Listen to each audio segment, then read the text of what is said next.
संगति का बड़ा असर देखा जाएगा।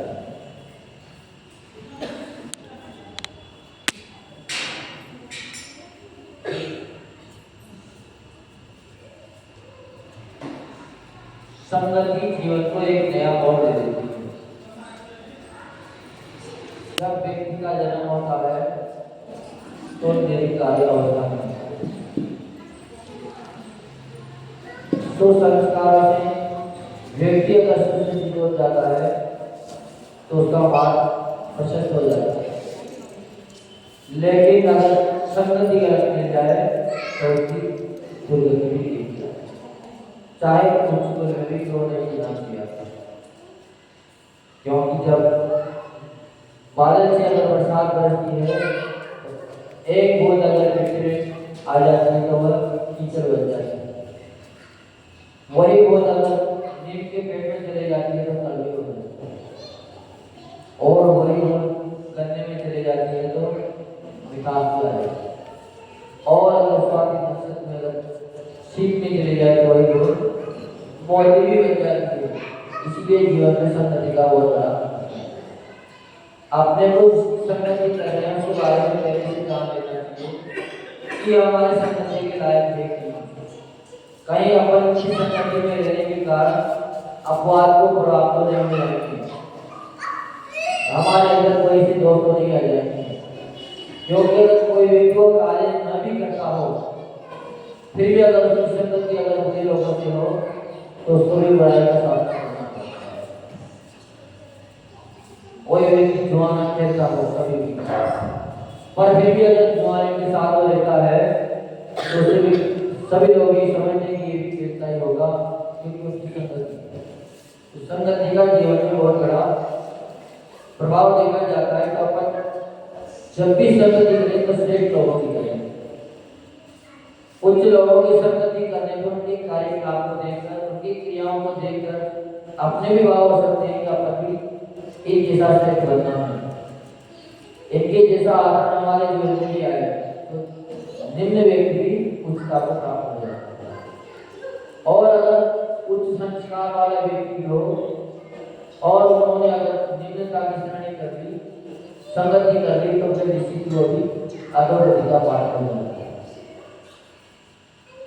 इसलिए अपने को हमेशा संगति श्रेष्ठ लोगों की करना चाहिए, कभी भी असहाय लोगों की या जो आचार में है उन लोगों की कभी भी संगति अपने को नहीं करना चाहिए, क्योंकि संगति का ही असर बहुत बड़ा होता है। अपनी कभी भी लोहा कभी भी टूटता नहीं है, लोहा तो हमेशा दूसरे को पीटने में काम आता है, दूसरे पर ऊपर जोड़ देता है। पर जैसे ही लोहा अग्नि का संयम कर देता है तो लोहे को गिरना पड़ जाता है, लोहे को अगर अग्नि का संयम ना करे तो कभी लोहे को गिरना नहीं। ऐसे ही अपना जीवन में अपन अगर धर्म संस्कार की तरफ मोड़ लेते हैं अपने जीवन को, जिसको जिसकी अपना जीवन संस्कारों से और प्रोत होकर साधु संत में अपना कल्याण कर रहे हैं। और अगर अपन संसारिक जीवन की संगति में रहते हैं तो संगति का इतना असर पड़ता है कि धर्म आत्मा होते हुए भी फिर कभी धर्म नहीं कर पाता है, संसार में बहुत ज्यादा है। सभी ने अपने दृष्टांत पढ़े हैं, चारों दृष्टांत पढ़ा होगा कि वह जीव बहुत ही बड़ा धर्मात्मा था, इतना धर्मात्मा था कि उस जीव की शादी हो गई थी। इसके बाद जो है पूरे रात और दिन फिर स्वाध्याय और अध्ययन में लगा रहता था, लेकिन अपने पत्नी से भी बोलने का उसके पास नहीं। पर उनके परिवार वालों ने किसी से नहीं जोड़ दिया कि एक वेश्या दूसरी संगति कर गई। वहां वो व्यक्ति पहुंच गया तो संगति का ऐसा असर उसके ऊपर पड़ा कि उधर परिवार में 12 साल तक बोल गया स्वाध्याय की बात, स्वाध्याय की छुट्टी गया, पर घर परिवार वालों को भूल गया, 12 साल तक घर भी नहीं देखा। तो संगति का बहुत ही बड़ा असर है कि अपने जीवन में उच्च संगतिवान बनना है। और जब संगति अच्छी होती है तो किसी भी कर्तव्य का बोझ होता है, क्योंकि जिस व्यक्ति का कर्तव्य का बोझ आ जाता है वो कभी भी संसार में मात नहीं खाता है। क्योंकि अपराध, अप्रमादी मन, कर्तव्य, यह प्रमाद को संपूर्ण निर्मूल करने का एक अनोखा अस्त्र है। प्रमाद से अगर बाहर निकलना है तो अपने को कर्तव्य समझना है। अगर अपने कर्तव्य का पालन करने का अपना श्रेष्ठ और कर्तव्य से अगर अपन चूक हो गए तो अच्छा कार्य करते हुए भी अपन हर किसी की निगाह में दुराचारी कहलाएंगे, मोही रागी दोषी कहलाएंगे। कर्तव्य है तब तक तो आप ग्रस्त हो, श्रावक हो, और अगर आप अपने कर्तव्य का पालन कर रहे हो तो ही आप श्रावक, और कर्तव्य का अगर आपने पालन नहीं किया तो फिर आप श्रावक नहीं किया, मात्र ग्रस्त की श्रेणी में आ जाएंगे।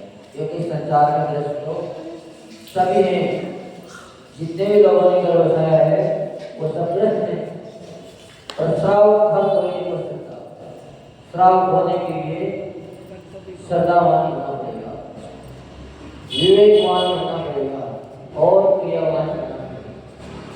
ये तीन गुण जिसके अंदर आ जाते हैं वो व्यक्ति श्रावक करने लायक होता है। श्रावक अगर कोई व्यक्ति श्रावक नहीं है, क्योंकि यहाँ पे सभी लोग बहुत सारे बैठे हैं पर सभी लोग श्रावक नहीं है। जो अपने सब कर्तव्यों का पालन करता होगा वही व्यक्ति श्रावकों की गिनती में आता। तो इसलिए ग्रस्त तो सर बन जाता है, इसको बनाना नहीं पड़ता। लेकिन श्रावक बनने के लिए बड़ा पुरुषार्थ करना पड़ता है। बड़े प्रयास के बाद व्यक्ति श्रावक बन पाता है। क्योंकि उच्चता जब भी मिलती है जब पुरुषार्थ और मेहनत से मिलती है, और निम्नता जब आती है तो बिना पुरुषार्थ के आता है। अपन अगर नल का पानी छत पर चढ़ाने की कोशिश करें तो पंप की जरूरत पड़ेगी। आप खुले पंप लगाओगे तब जाकर छत पे पानी जाएगा। लेकिन अगर छत से पानी नीचे लाना हो तो आपको कोई पंप की जरूरत नहीं पड़ेगी। तो ऐसा ही आचार्य लोग यहाँ बता रहे हैं कि अगर अपने संगति बुरे व्यक्ति की कभी तो अपने अंदर बुराई को सहन करते हैं, लेकिन अच्छाई प्राप्त करने के लिए अपने को बहुत पुरुषार्थ करना पड़ेगा। इसलिए हर किसी की संगति ना करें।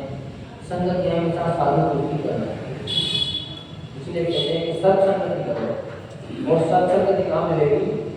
मात्र साधु पुरुष के पास ही सत्संगति मिल सकती है। और जगह सत्संग तो मिल जाएगा, संग तो आपको मिलेगा, लेकिन सत्संग नहीं मिल सकता। जहाँ भी जाओगे तो संगी मिल सकता है, लेकिन सत्संगी एक साधु पुरुषों के पास ही मिलेगी, सिद्धवाणी में आकर नहीं मिलेगी। इसलिए अपने को सतत अपने कर्तव्य का निर्वाह करना चाहिए। कर्तव्य भी यथा योग्य अपने समय पे निर्धारित हैं। अगर ये अपना स्थान बदल दें तो वह कर्तव्य नहीं रहेगा। सामान्यतः हम साक्षात देखते हैं कि प्रकृति के भी कुछ निश्चित नियम है जिससे पृथ्वी पर जन जीवन की गतिविधियां संचालित होती है। अगर वह प्रकृति भी अगर कर्तव्य पर भूल जाए तो सारा जीवन अस्त हो। ऐसे ही अगर अपने समय पर अपना कर्तव्य नहीं निभाया तो पूरा परिवार अस्त व्यस्त हो जाता है। तो परिवार को अगर संचालन अपने को सही ढंग से करना है तो निश्चित ही अपने कर्तव्य का बोध करके अपने को आगे बढ़ता रहना चाहिए। प्रत्येक का बोध परिवारजनों को भी करा के देना चाहिए। ऐसा नहीं है कि अपन तो करते रहे और परिवारजनों को ना बताएं। अगर नहीं बताओगे तो आप कितनी भी मेहनत करो, कितना भी दूसरे का अच्छा सोचो, तो वो व्यक्ति आपका बुरा नहीं करेगा, क्योंकि उसके अभी कर्तव्य का बोध नहीं है, उसकी जिम्मेदारी नहीं है। तो जिम्मेदारी हर व्यक्ति के ऊपर आना चाहिए, चाहे बच्चे हो चाहे बड़े। ये जिम्मेदारी आते ही फिर वो गलत है कभी भी नहीं पकड़ सकता। जब वजन आ जाता है तो निश्चित उसको बोध हो जाता है, उसको समझाने की आपको करते जरूरत नहीं। और अगर आपने उसको समझाया नहीं, बोझ नहीं डाला, तो आप कितना भी उसको देते रहो पैसा बेटी का पैसा बताएगा आपको। तो हमने पिताजी रोज को 1 रुपया देते थे, तो कहते थे भैया तो पास वाले कुएं में डाल आओ, तो वो रोज जाते थे सिक्के को कुएं में डाला। पर एक दिन वो कहीं बाहर जा रहे थे, तो सिक्के गए बेटा आज हम बाहर जाएंगे, आज व्यापार कभी करना है, अपन वहाँ चार में बिठाते हैं टिकट करना है। तो पूरी गर्मी के अंदर वहाँ बैठा रहा, तो मुश्किल से पूरे दिन 5 रुपये खिला हुए।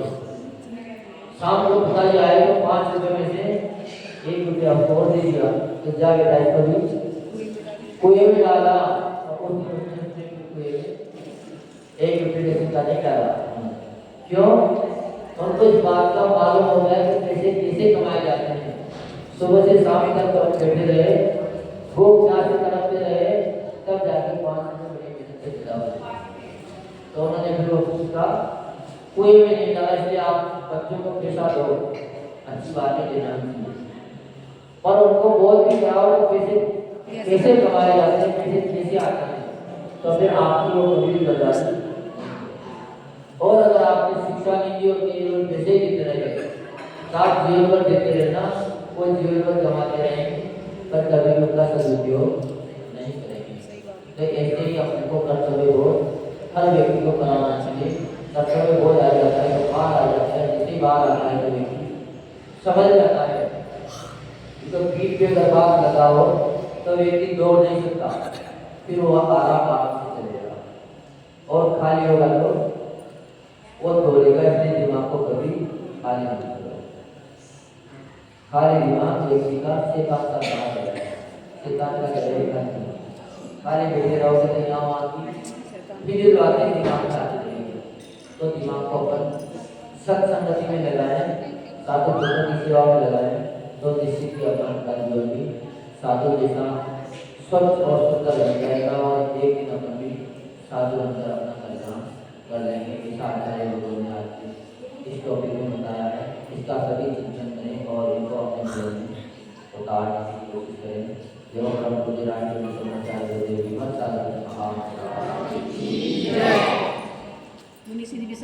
सच्चे देवों की दिवस आए, इसलिए सच्चे देवों में ये गुण होना चाहिए, वही सच्चे देव है। लेकिन यहाँ प्रतिमा के बारे में पूछी गई है, सच्ची प्रतिमा किसे कहते हैं?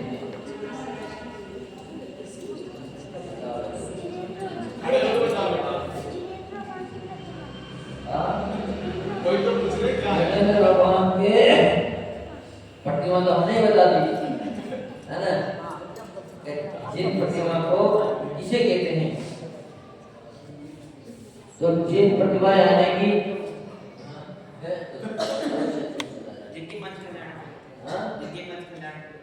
जिनके पंच कल्याण होते हैं, और उस प्रतिमा में जिन्होंने जिनेंद्र भगवान के गुणों का आरोपण किया जाता है, संस्कार किया जाता है, वही जिन प्रतिमा में है। हर कोई जिन प्रतिमा नहीं खिलाएगी, बल्कि वह भगवान महावीर की प्रतिमा भी खिलाना है, फिर भी वह जिन प्रतिमा नहीं खिलाएगी। जिन प्रतिमा कब होगी? जब उसमें संस्कारों का आरोपण कर दिया जाएगा, तब जाके वो जिन प्रतिमा कहलाएगी।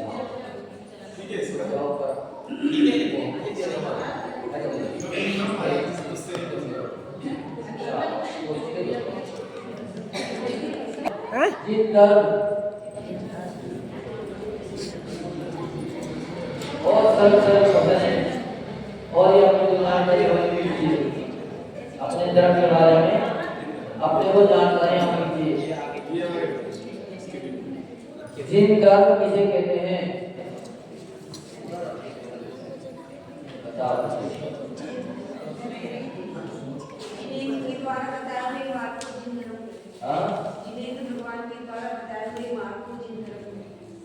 हाँ, जिस तरह की धर्म को ही जिन धर्म कहते हैं। तो बहुत बढ़िया।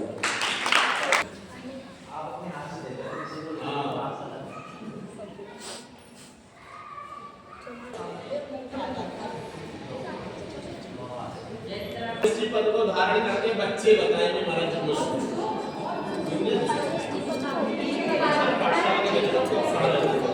बच्चे ज्यादा। हाँ आयु बाजू आयु बहुत बढ़िया। क्या नाम है इसका?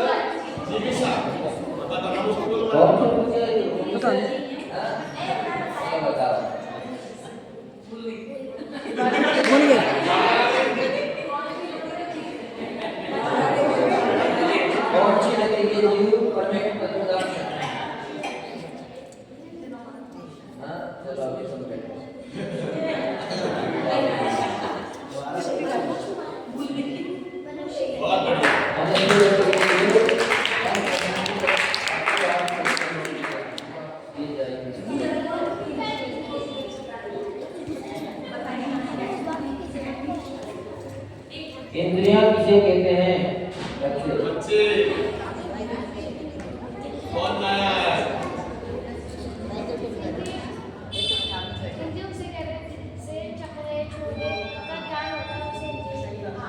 संसारी जीवों की जिससे पहचान होती है उसे इंद्रियां कहते हैं।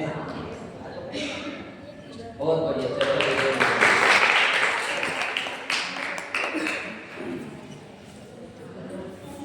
क्या नाम है मेरा?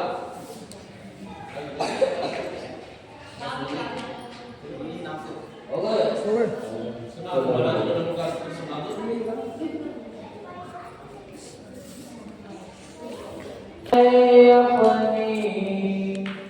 गुरुदेव तुम्हें अपने आँखों में छुपा लेंगे। गुरुदेव तुम्हें अपनी आँखों में छुपा लेंगे। तुम दूर रहो कितने हम पास बुला लेंगे। तुमको ही अपना माना, तुमको ही अपना जाना। अब और कहीं मेरा गुरुदेव न ठिकाना। तेरे लिए गुरुवर दुनिया को बुला देंगे। गुरुदेव तुम्हें अपनी आँखों में छुपा लेंगे। तुम दूर रहो कितने हम पास बुला लेंगे। तुमने किया रोशन तन मन अशुद्ध चेतन। अब खिल गया है मेरा जैसे गुलाब जीवन। चरणों का स्पर्श, चरणों का स्पर्श पाने को दुनिया को बुला देंगे। गुरुदेव तुम दूर रहो कितने हम पास बुला लेंगे। तुम जिंदगी से बढ़कर मेरे लिए हो गुरुवर। हर शब्द शब्द मेरा तेरे लिए हो गुरुवर। तेरा ही नाम लेकर अमरत्व भी पालेंगे। तुम दूर रहो कितने हम पास बुला लेंगे। तुम हो गुणों के सागर, हम शिष्य आकिंचन। बाहों की अंजलि से करता रहूंगा अर्चन। जब तक ना आप मुझको मुझ में ही मिला देंगे। तुम दूर रहो कितने हम पास बुला लेंगे। तुम शान कोई दाता माता पिता न भ्राता। न तुझसा कोई दूजा मेरे भाग्य का विधाता। जो बदतर की नाव मेरी साहिल से लगा देंगे। गुरुदेव तुम्हें अपनी आँखों में छुपा देंगे। तुम दूर रहो कितने हम पास बुला लेंगे। जो प्रभु विश्वनाथ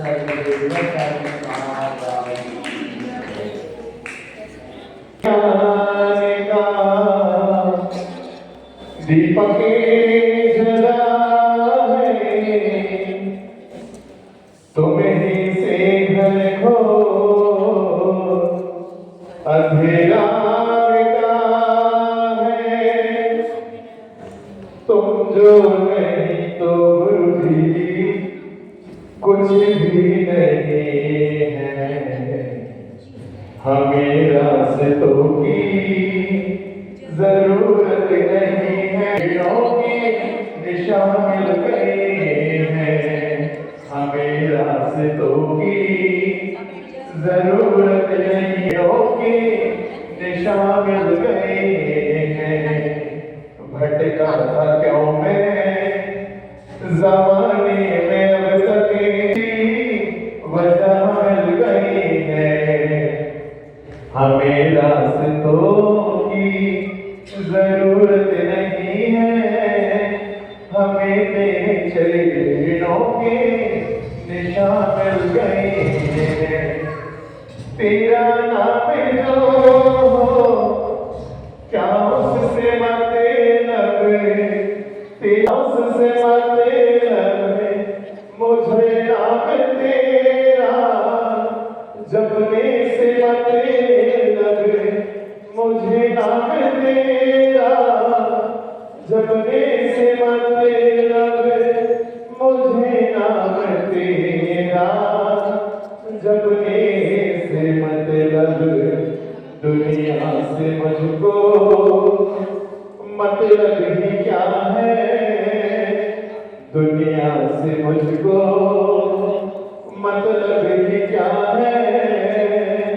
मुझे इसकी सच्ची वजह मिल गई है।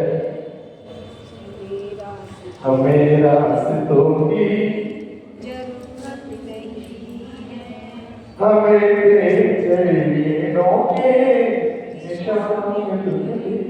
बोलो आचार्य बुद्धेश्वर विद्यासागर वीर के बाद भारती दो ही तत्वों के हृदय दो त्रियों शरणागत के सम्मान दिव्य बंधु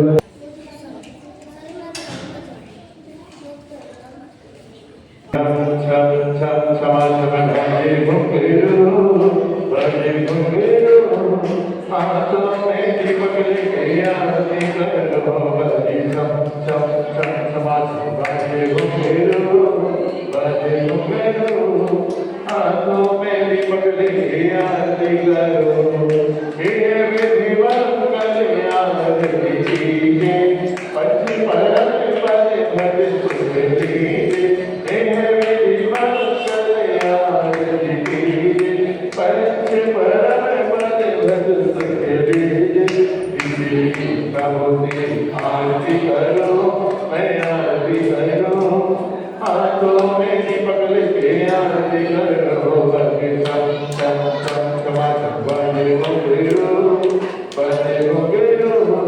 हाथों में दीपक लेके आरती करो। पहली आरती सीधे राजा और दीवारे उतार दिहाजा। पहली आरती सीधे राजा और दीवारे उतार दिहाजा। दूसरी आरती से जन के सुमिरन कर जन के भगवे।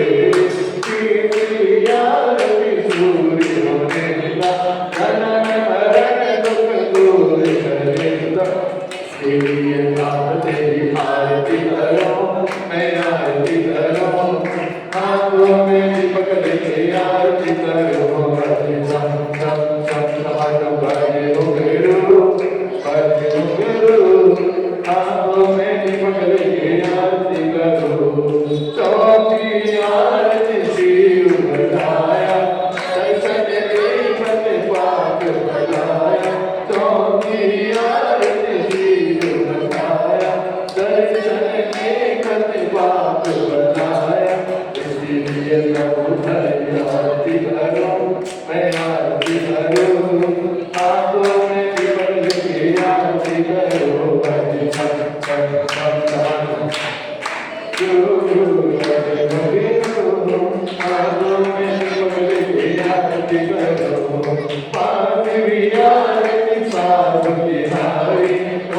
विनाशन शिव अधिकारी, पार्थिव आरती साधु तिहारी, सुमति विनाशन शिव अधिकारी, इसीलिए कहो तेरी आरती करो, मैं आरती करूं, हाथों में दीपक लेके आरती करो,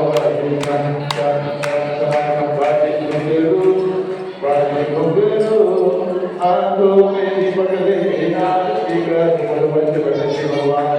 थारी गुरुवर आरती हो गुरुवर, हम सब उतारे तेरी आरती हो गुरुवर, हम सब उतारे तारी आरती। ग्राम जटारा जन्म लिया है, भगवती है तुम माता, सनत कुमार के लाल तुम्हें हम झुका रहे हैं माता गुरुवर, हम सब उतारे तारी आरती। पंच महा पांच गुरुवर हो सच्चे नेता गुरुवर, हम सब उतारे तेरी आरती। बाल ब्रह्मचारी गुरुवर ना झूठा जग भाया, बाल ब्रह्मचारी गुरुवर ना झूठा जग भाया, गुरु विराज के चरणों आकर संयम अपना, ओ गुरुवर हम सब उतारे थारी आरती, हो गुरुवर हम सब उतारे थारी आरती। धरती अंबर दशो दिशाएं वंदन करती हैं, धरती अंबर दशो दिशाएं वंदन करती हैं, सारी सृष्टि गुरु चरणों में अभिनंदन करती है गुरुवर, हम सब उतारे थारी आरती, हो गुरुवर हम सब उतारे थारी आरती। करुणा सागर गुरु हमारे चरणों बलि बलि जाए, करुणा सागर गुरु हमारे चरणों बलि बलि जाए, जब तक मुक्ति मिले न हमको, ओ जब तक मुक्ति मिले न हमको, भव तुमको पाए गुरुवर, हम सब उतारे थारी आरती, हो गुरुवर हम सब उतारे थारी आरती। वीतरागता गुरु की चर्या से नित धरती है, वीतरागता गुरु की चर्या से नित धरती है, चरणों में नत होकर साधना अभिनंदन करती है गुरुवर, हम सब उतारे थारी आरती, हो गुरुवर हम सब उतारे थारी आरती। छोटे बाबा सत्य चित्र आहार, और छोटे बाबा सत्य चित्र आहार के आप कहाते, जो भी श्रद्धा से आता है सबके कष्ट मिटाते गुरुवर, हम सब उतारे थारी आरती, हो गुरुवर हम सब उतारे थारी आरती। अतिशयकारी बाबा है जो भी चरणों आती, अतिशयकारी बाबा है जो भी चरणों आती, अपने मन की सभी मुरादे वो पूरे कर जाते गुरुवर, हम सब उतारे थारी आरती, हो गुरुवर हम सब उतारे थारी आरती। शांतिनाथ प्रभु के लघुनंदन सुरनर सब गुण गाते, शांतिनाथ प्रभु के लघुनंदन सुरनर सब गुण गाते, यक्ष यक्षिणी संग देव गण पूजा नित्य रचाते गुरुवर, हम सब उतारे थारी आरती, हो गुरुवर हम सब उतारे थारी आरती। रत्नों का दीपक लाया, भावों का जीवन लाया, रत्नों का दीपक लाया, भावों का जीवन लाया, कंचन की थाली गुरुवर आरती, हो गुरुवर हम सब उतारे थारी आरती, हो गुरुवर हम सब उतारे थारी